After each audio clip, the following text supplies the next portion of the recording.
So let's get started. I'm going to talk about the number one thing that kills your relationship. A lot of people are not really aware of this thing called a drama triangle. And we have a lot of things that we know about that have become common words, buzzwords around the house.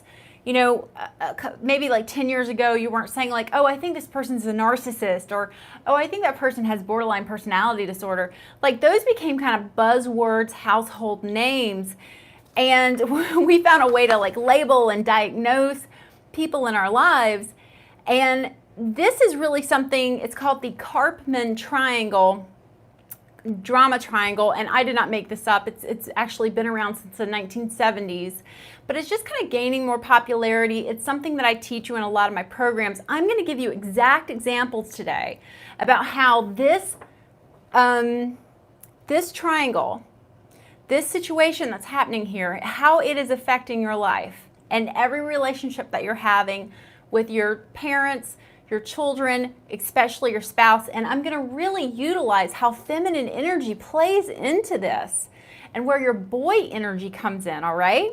So I'm going to discuss all about that and just make sure you understand this so you can begin to be aware of where it's happening in your relationships, okay? So first, let me make something very clear. There is something called a legitimate victim. This is not about a legitimate victim. You know, if someone breaks into your house and hurts you, if someone is violent towards you, if something doesn't, you are a victim, and someone will come to rescue you and someone will persecute the person, hopefully. So we're not going to apply it to terms like that. We're more going to just apply it to your relationships and show you how feminine, masculine energy is balanced with that. Okay, so let's get started. Now, the one thing I want you to understand about this triangle is that at some point, everyone will become victim. Everyone. You'll cycle through, but you'll kind of always go back to victim. And don't worry, I'm going to give you some examples, okay? So some things that I want you to begin to look at in your relationship in balancing your feminine energy and your masculine energy. So I talk about how masculine energy is doing, it's making things happen, it's pushing your agenda. So I want you to think of, many of you have like a boyfriend or a husband, and he doesn't have a job. He doesn't have a job. And so you begin to come in as the rescuer, and you let him know about some job openings happening in your area. You maybe check in with him and see if he's had any good leads happening. You do things like this to kind of come in and rescue him. Now, I'm going to be honest with you. I have a big problem with this with my husband when it comes to things technical. Like, he was great helping me set up my camera today, but sometimes he'll have a computer window open, the screen open, and he'll say, how do I do this? And I found myself always coming in and rescuing him. And then at some point, I was like, I can't keep rescuing him because you're setting up this position to enable this person. This can also happen to people who have drug dependency problems. You're in a position to continually rescue them, and they stop thinking for themselves. They stop being able to handle it themselves. So I have to then switch to, you know, I can tell you how to do this, but I think it's really important that you learn. And you can imagine where my husband or where someone you know might go. They go to victim. They then become, can't you tell me? Can't you just show me?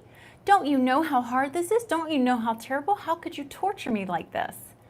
And then you're like, I'm not torturing. I'm also a victim here, right? So you see how this works. So keep that one in mind. I want you to just begin to observe. Remember, this is probably going to be a two-part video because there's so much about this, but I want you to begin to observe when you are rescuing. You're coming in and saying, don't do it that way, do it this way.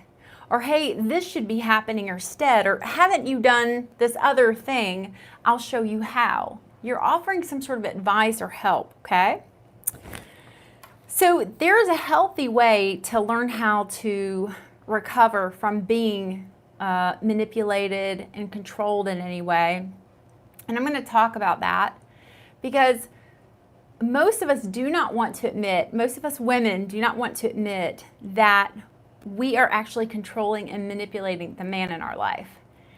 And we don't want to hear it. You know, if he would only do what you need him to do, if he would only call, if he would do what he said, you know, we have these beliefs that the guy, in a way, is supposed to be perfect. And the more stress and pressure we put on him with that expectation of what we need, that's actually controlling behavior. That's manipulative behavior.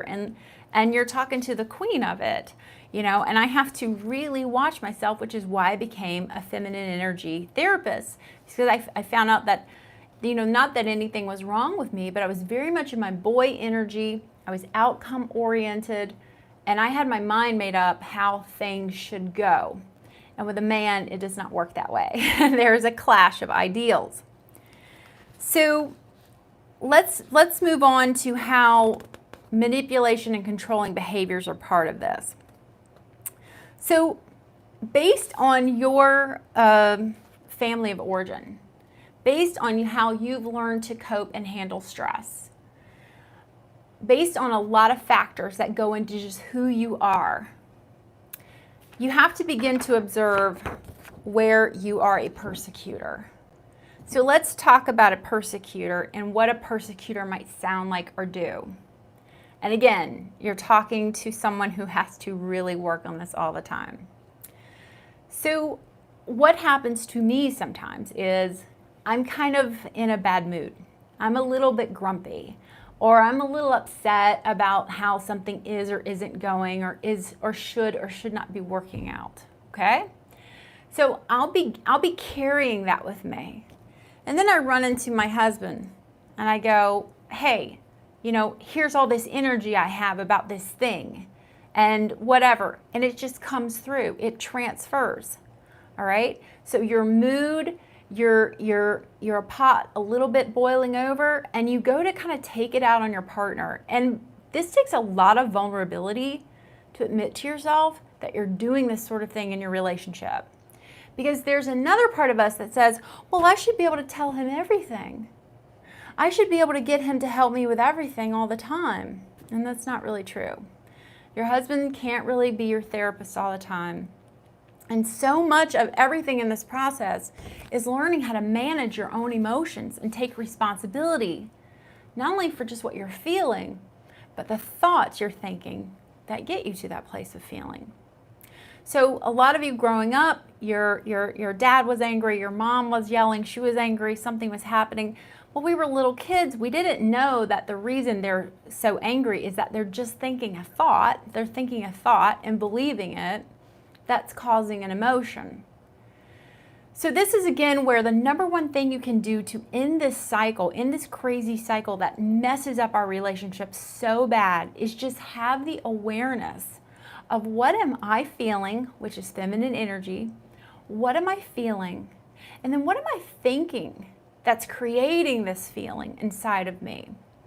All right, and we're going to go over this in Q&A. Don't worry. We'll discuss it. Because very quickly you may come home and you may dump it all on your guy. And where were you? You didn't show up. And why didn't you call me? And I was expecting you to already have this movie picked out or dinner made, whatever it may be. It's a lot of expectations. You end up persecuting that person. They become the victim. They become the victim. Sometimes a man will be, baby, let me fix it. Let me fix it. Let me help you. And then you're like, the world is so cruel.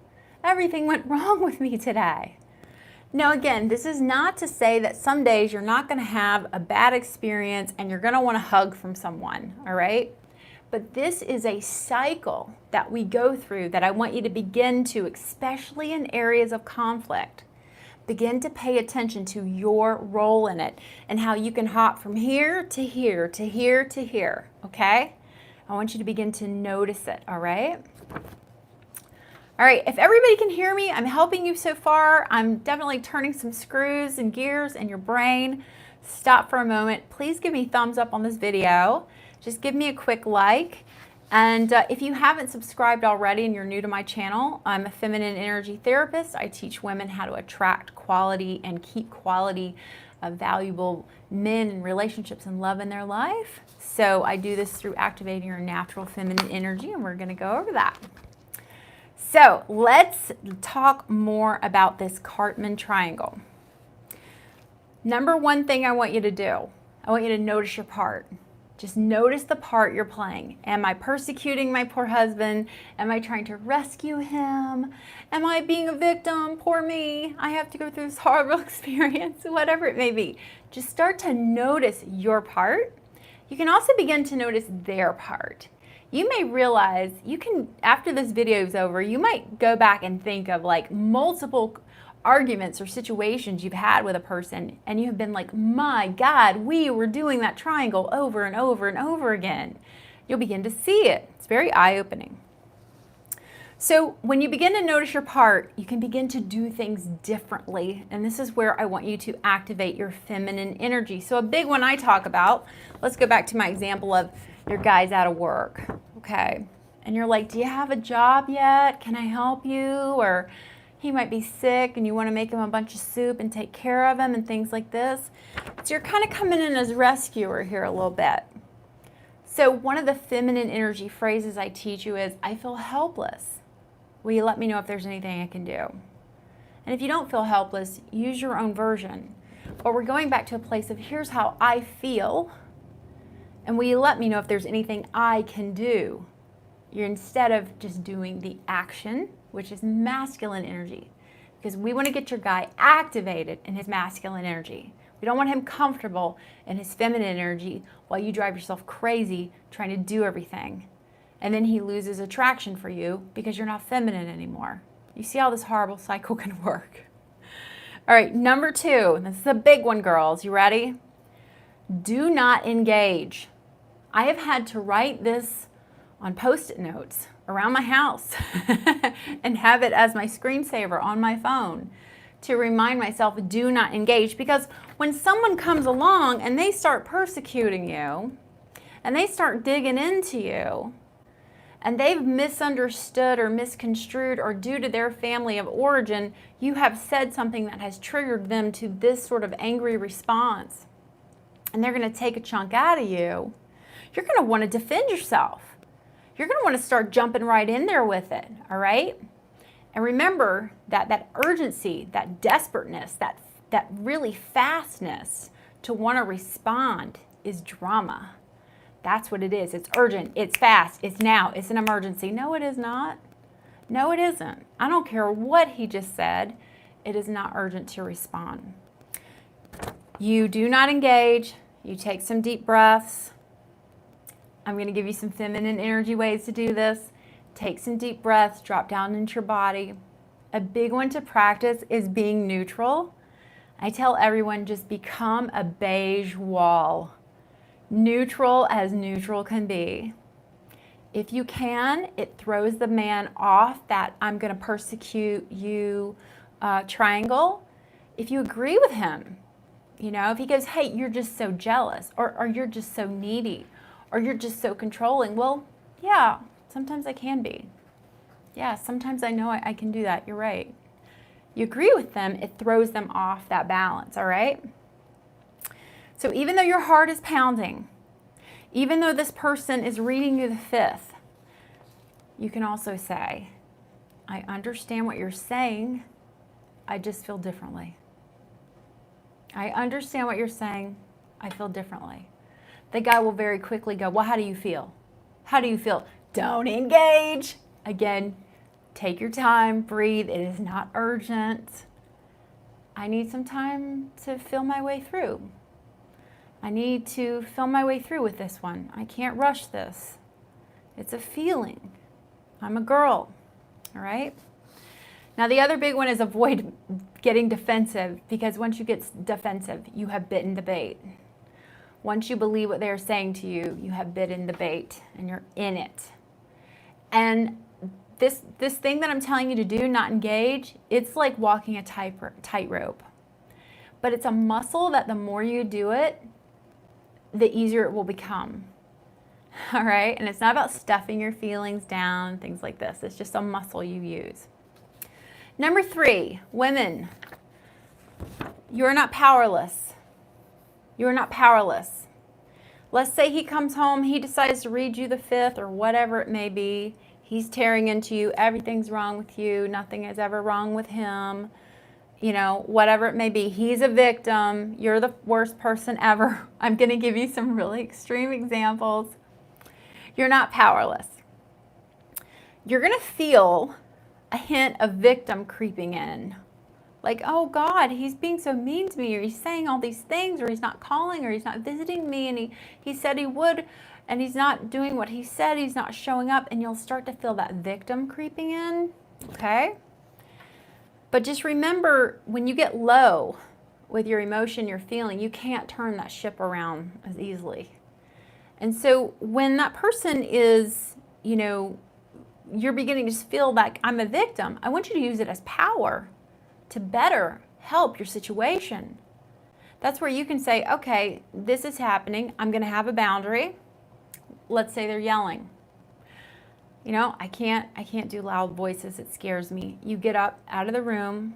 I can talk later when things are calm. You go for a walk. Go help your body. Go help you in some way. So that's just a tiny example.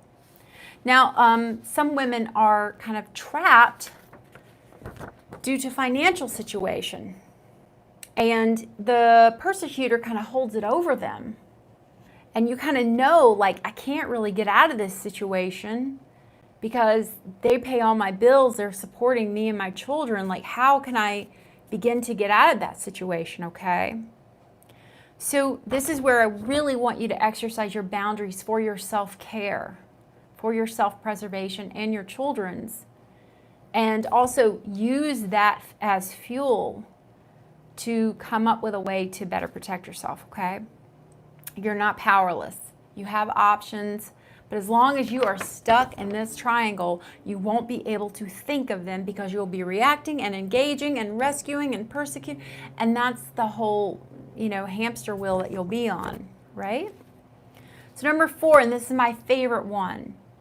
If you feel like you are doing too much, if you're too much in your boy energy, you're having to take too much action, I want you to begin to shift to, I trust the man can figure this out. I trust that he can figure it out. He has to walk his karmic path. He has to make mistakes. You cannot do everything for everyone, even your children. They have to be able to learn and make mistakes on their own. This is how a person learns. We learn by failing. We learn by how horrible it feels to fail. Okay? So don't be lured into doing it all for someone. They have to learn. Think of my husband in the computer. He has to learn. I can see it's right there on the screen. I can see the answer. I know it's there. He just needs to be curious and learn.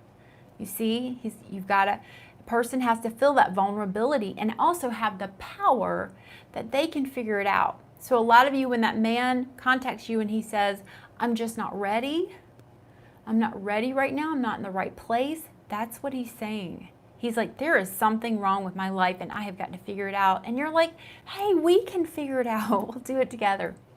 He has to figure it out on his own, okay? Okay, last one. FOG is the acronym: fear, obligation, and guilt. How many of you in your relationship, you feel that sense of like, if I don't do this, everything's going to go crazy. I'm going to get yelled at. I'm going to have hell to pay. You're in fear. You're experiencing a sense of obligation. I need to keep doing this. I need to keep helping this person. I need to keep them up. And if I don't, I feel so guilty. Fear, obligation, guilt. Begin to observe and pay attention to these and where they're showing up in your relationship. The way to heal from them is by doing something differently. And this is what your feminine energy is all about. It's about finding out how you feel and finding new ways of thinking, saying things, expressing yourself, and of course, having boundaries. So number one thing I teach are boundaries. All right, everybody. I want to take your questions, and we're going to use this drama triangle today to kind of go over your questions and see if I can't help you out here. So I know that Brittany's not with me today, but you're welcome to super chat if you want to make sure your question gets answered and make a donation. But right now, go ahead and ask your question and I'll help you get it answered, okay? I look so tan with this light. Wow. Okay, so let's see here. Questions. How do I get over the fear of rejection to go on the first date? Oh, that's such a great question, because we were talking about how you're thinking something and you end up feeling something. So you know, are you absolutely totally 100% afraid? Are you totally sure you'll get rejected? No, you're not. So what is the other thing that could happen? You could have fun. You could be curious. One of the things I teach you in FEM tools for dating is just how to be curious about a man. Just show up, work your tools, see what he can do. Be curious. Think about a show like American Idol or something like that. Someone walks out on stage and you're like, ooh, what are they gonna sound like? That's the attitude you wanna have, okay? Okay, Anna says, I'm getting back with my ex and I want to start over from scratch. I'm having trouble setting a sexual pace with our relationship. How can I set a pace that's slower for me? Well, it's wonderful. That's a boundary. And that's a boundary. And in 500 Ways to Talk to a Man, I have so many scripts about boundaries around sex. And then if you have any of my programs like the ABCs to Getting Back or FEM Tools for Dating, Feminine Energy Mindset Method, that would be a good one for you. In those programs, you get the VIP library, and I have a book called Sex, Sex, Sex that comes in your library. I have a lot more in there, but let's just look at this really quick and see how it would work. So, number one, you have a boundary. Whoo, it's going kind of fast and hot and heavy. I need to tap the brakes. You get up, make sure you know your boundaries, how much of your clothes will stay on, how much are you willing to have your clothes off? What if he takes all his clothes off? Know your boundaries. Have those scenarios in your mind of what might happen. Woo, need to cool off, need to take a break. Get up, stand up, go get a glass of ice water. You see, that's your boundary. Well, he might say, why are you doing this? We're having such a great time. We were touching each other. We were feeling so good. And then you go in with, well, I can try and rescue this situation, and somehow maybe we'll just do it for a little while. You begin to bend your boundary because you're feeling manipulated by the victim, Or you might turn into a persecutor and go, how dare you? How dare you do this? Which then puts you as a victim as well, you see. He might begin to persecute you, but just have a boundary. Just have a real, clear, simple boundary and be willing to speak it over and over again. Don't change the words up too much. Keep it the same. All right, so I have a super chat come in from Emma. Thank you, Emma. She said, should I do the no girlfriend talk with my boyfriend? He says he wants us to get a job in the same city and see where the relationship goes. We've been dating for 2.5 years. Okay, not bad. So I'm curious, Emma, if you can just answer in the chat below.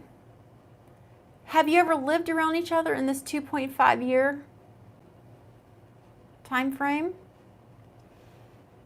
Because what I'm sensing here, and this is something I teach in New Man Manifesto and ABCs to Get 'Em, is that whenever you're in a long distance relationship, one of the best things you can do is go live and be in the same city with that person.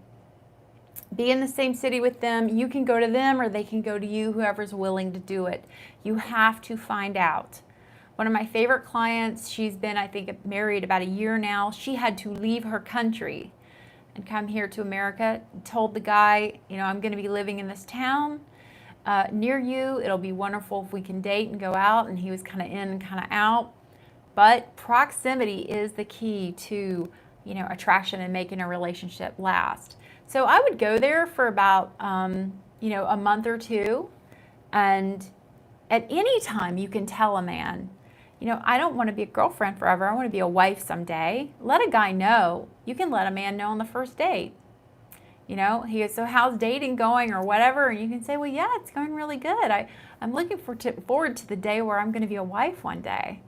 I'm not really into being girlfriend and stuff like that and going on all these dates, but all in due time, you're saying it, you're putting it out there, you're putting it on the table. All right. So go there, have a great time, date. You have to date this person in the same town. Okay. All right. Let's take one more here. I'm just looking. Maria says, please help. Been on a 6-month relationship. He seems to be busy and tired all the time. I'm so tired of starting things up and then goes down and then start again. So based on what you've written, I would say that you're just coming in and you're rescuing. You're rescuing. And if he's tired and if he can't be in a relationship, it's time to renegotiate the terms and conditions of the relationship. But also make sure you're not having any unrealistic expectations on him as to what a relationship's supposed to be like or do or anything like that. Just kind of be realistic about it. But stop doing things. Stop calling, stop making it happen, stop doing all the work. And he will either step up or he'll be a victim or he'll get mad at you for not continuing to do what you've been doing. Go back to that fear, obligation, guilt, and see where you can switch up your behaviors there. And also definitely anybody listening, get 500 Ways to Talk to a Man. It's an ebook. You can put it on your phone, and it also comes with 2 videos, a 2-day video class. I cannot recommend it enough. If you are new to this, if you want to really do more than just dip your toes into this and find out more about it, that's the way to go. Okay. And if anybody wants to make a donation, I got another few minutes on this for this, and then I gotta go. So I want to get to yours first. I only see Emma. Okay. So Aisha said, what to do when he's avoidant, that he doesn't open up about his feelings. I don't know how long I can go without getting my emotional needs met. I have tried to be patient and create a safe space. So getting your emotional needs met is really kind of a different thing than him opening up emotionally. So I'm sensing that you're really saying more something along the lines of he's not all in, and you can tell he's not all in. To which, again, terms and conditions are something you need to renegotiate in a relationship. So remember, there's dating, like nobody owes anybody anything. I'm quantum dating 5 guys. Nobody owes anybody anything. And then there's relationship. I am giving up all other guys I'm dating. I'm only with you. Oh, you want me to be in a relationship with you. Okay, what does that mean? How many days a week do we see each other? Do we take vacations together? Do we split the cost of meals sometimes? Do sometimes I cook, or sometimes we go at your house? How many nights a week do we spend the night together? So on and so forth. Those are the terms and conditions of the relationship. And then at any time in that relationship, you can renegotiate that contract and say, hey, this feels wonderful. I love you, and it feels so good being with you. And, what can I say? It's felt wonderful, but I've noticed lately, we're not going out. Or I've noticed we're missing a connection. And just really get your partner to say, I want to be a wife one day. I've given up dating all other men just to be with you. And I'm just not sure if we're on the same page anymore. What do you think? Some variation of that. Okay? And that should help you. All right. Shillyburn asked a question in Super Chat, and it says, what if you beat him down so much he doesn't even look at you anymore? He talks and does things for me. We are still married, but no sex and no looking at me. I hear you on that. And can you just give me an idea of how long you've been married in the chat here? And by beat him down, do you mean just like zapping his masculine energy? Just make sure you're clarifying.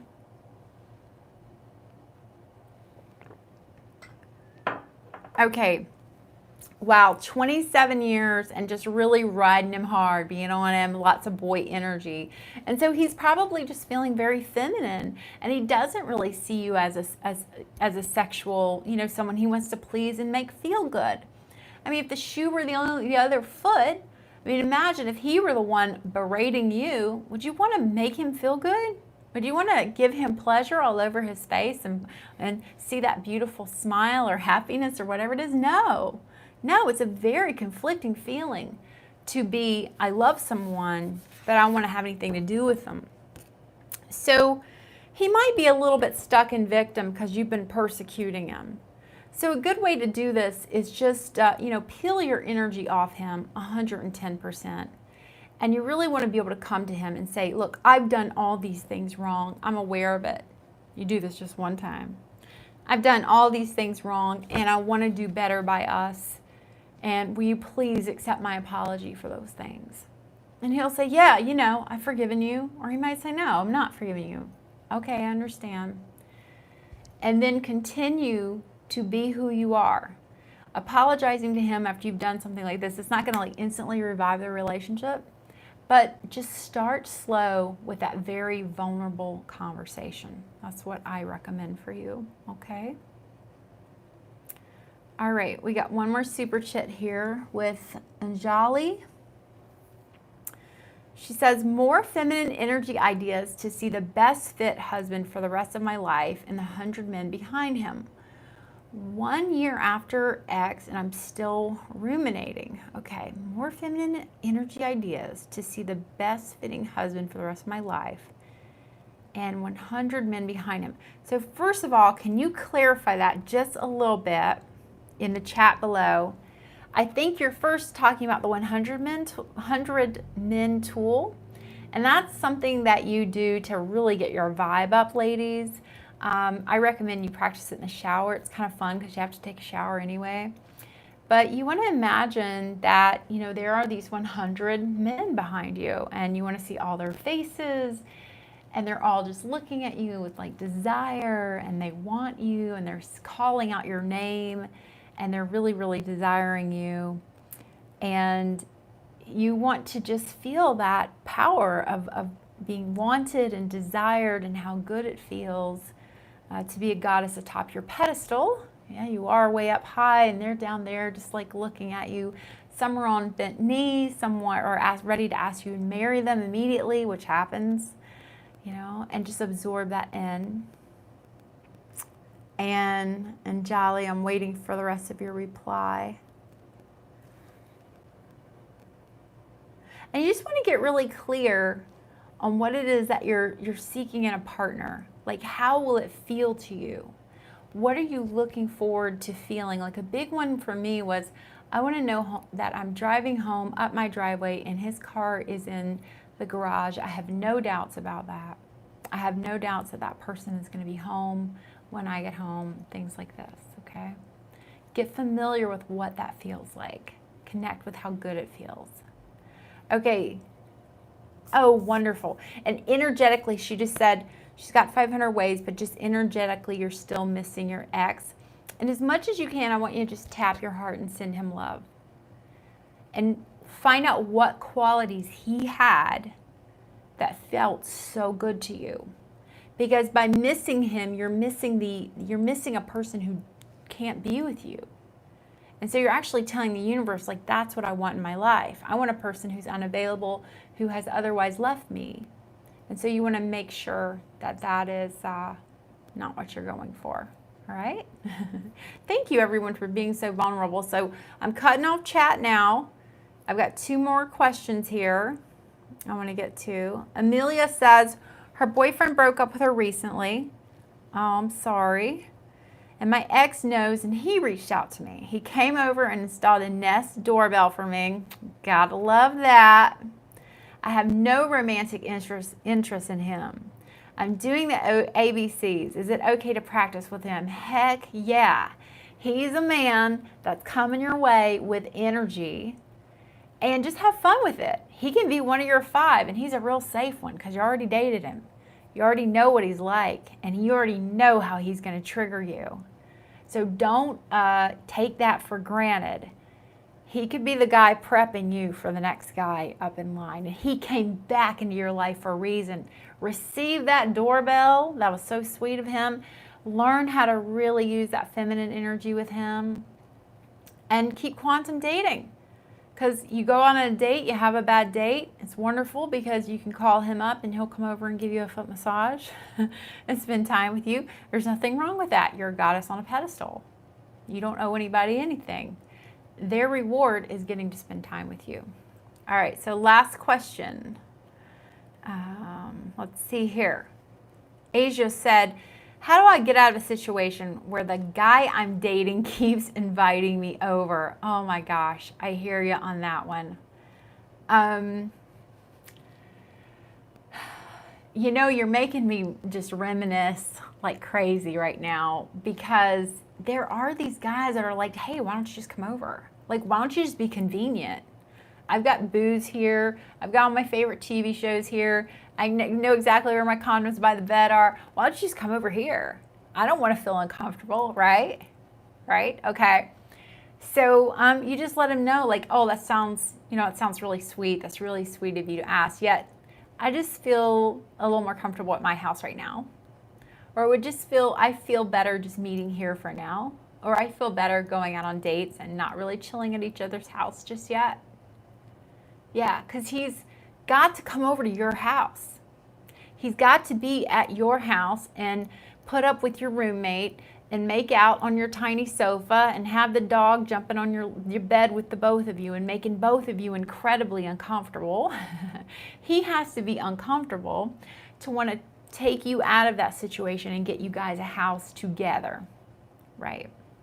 And as long as you're coming to him and going to him and going to his house, why would he need to begin to do anything differently? Okay? So some good things to think about. Real quick recap, if you like this video, if it's helped you, please help me and just give it a thumbs up right here in YouTube. Just give it a thumbs up down in the comments section and make sure you subscribe. If I didn't get your question in this live stream, feel free to go ahead and type it below in the comments section. I try to answer as many as I can. I would love to hear from you. If you're new to my work, definitely look into 500 Ways to Talk to a Man. It is an ebook and a 2-day video program. If you are recently broken up, I have a program called the ABCs to Get Him Back. That stands for Absolute Best Chances to get him. Now, maybe you don't even want your ex, but you kind of want to recover from that and just build your life back. That's going to teach you how to do it. Now, if you're new to dating, you don't know how to date, or you just need to learn how to date in a feminine energy way, I have FEM Tools for Dating. That stands for Feminine Energy Mindset Method. I have that for dating, teaches you how to date from A to Z all the way to commitment. And then I also have FEM for Marriage and Relationships, which is a program that just helps you more if you're in a relationship or married. And I also have a program called New Man Manifesto, if you really want to call forth the man you're meant to be with, even if that man is already in your life. You want to call him forth the way that you want him. That's something that I did with Jeff. And these are all great programs. And please, again, let me know in the comments what you think, good or bad. I love to get your feedback. I would love to know all what you think about this drama triangle and how you can just begin to observe what role you're playing. And, just some of the things that we learn from our family of origin, some of our coping skills, how we respond and react. There are people who are naturally just very helpless. And they're just used to being very helpless and having their mom or dad fix it for them. And there were people who learned how to, persecute someone and how to take everything out on someone instead of facing their own fears, And there are people who that's all they know how to do is rescue someone and fix a situation. And to hell with their happiness, right? So take this one home. Maybe it'll become a household name, just like a lot of other psychiatric buzzwords out there. All right, everybody. Much love to you all. It's so great to talk to you. And I will see you again soon.